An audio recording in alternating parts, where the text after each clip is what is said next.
YouTube کی طرف سے ویڈیو ایڈیٹنگ ایپ متعارف کرانے کا فیصلہ۔ اس ایپ میں متعدد خصوصیات ہیں جن میں ایڈیٹنگ، آٹو کیپشننگ، وائس اوور کی صلاحیتیں اور بیٹ میچنگ ٹیکنالوجی کے ساتھ فلٹرز، ایفیکٹس، ٹرانزیشنز اور ریئلٹی فری میوزک کی لائبریری تک رسائی شامل ہے۔ یوٹیوب نے ویڈیو ایڈیٹنگ کے لیے یوٹیوب کریٹ کے نام سے اپنی نئی ایپ لانچ کرنے کا اعلان کر دیا ہے۔ عالمی میڈیا رپورٹس کے مطابق ٹک ٹاک کے مقابلے کے لیے یوٹیوب نے اپنی پہلی YouTube editing app YouTube create کو متعارف کرایا ہے، جو یوٹیوب شارٹس اور عام ویڈیوز کے لیے ایڈیٹنگ کو سپورٹ کرتا ہے۔ جلد ہی محدود مارکیٹوں میں دستیاب ہوگی، جن میں امریکہ، برطانیہ، جرمنی، فرانس، انڈونیشیا، بھارت، جنوبی کوریا اور سنگاپور شامل ہیں۔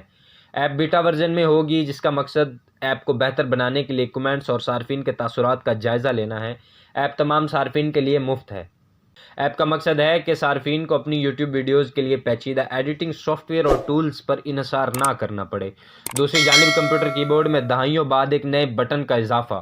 اگر آپ ونڈو آپریٹنگ سسٹم پر چلنے والے کمپیوٹر یا لیپ ٹاپ پر کام کرتے ہیں تو برسوں سے ایک ہی کی بورڈ کا استعمال کر رہے ہوں گے، مگر دہائیوں بعد پہلی بار مائیکروسافٹ کی جانب سے کمپیوٹر کی بورڈ میں تبدیلی کی جا رہی ہے۔ مائیکروسافٹ کی جانب سے آرٹیفیشل انٹیلیجنس یعنی AI ٹیکنالوجی کو بہتر بنانے پر کافی کام کیا جا رہا ہے، اور یہ کمپنی 2024 میں کمپیوٹر کو AI سے لیس کرنا چاہتی ہے۔ اس لیے نئے لیپ ٹاپ اور ڈیسک ٹاپ کمپیوٹرز کی بورڈ میں ایک بڑی تبدیلی کی جا رہی ہے۔ آئندہ چند ماہ میں اگر آپ نئے ونڈوز یا لیپ ٹاپ کو خریدیں گے تو کی بورڈ پر ایک نیا بٹن نظر آئے گا۔